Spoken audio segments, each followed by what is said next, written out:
அன்பு நண்பர்களுக்கு வணக்கம். சிறுபஞ்சம் மூலம் பாடல் 33. வைத்ததனால் ஆகும் ஆசை.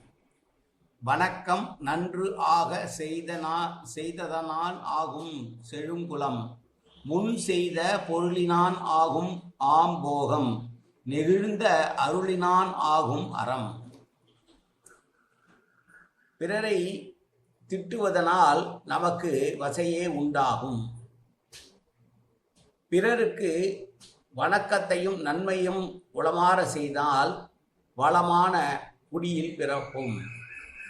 காலத்திலே முந்துர சேர்த்து வைத்த பொருளினால் இன்பம் உண்டாகும். பிறருக்கு தன்னால் ஆன உதவிகளை செய்து அருளினால் அது அறமாகும் என்று சொல்லுகிற பாடல்.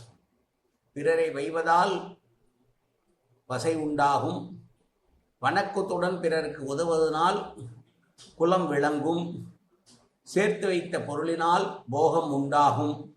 மற்றவர்களுக்கு நெகிழ்ந்து உதவுவதனால் புகழ்ந்து உதவுவதே அறமாகும் என்று சொன்ன பாடல் இந்த பாடல். மீண்டும் பாடலை பார்க்கலாம். வைத்ததனான் ஆகும் வசை. வைத்ததனான் ஆகும் வசை. வணக்கம் நன்று ஆக செய்ததனான் ஆகும் செழுங்குலம். முன் செய்த பொருளினான் ஆகும் ஆம் போகம். நெகிழ்ந்த அருளினான் ஆகும் அறம். நன்றி, வணக்கம்.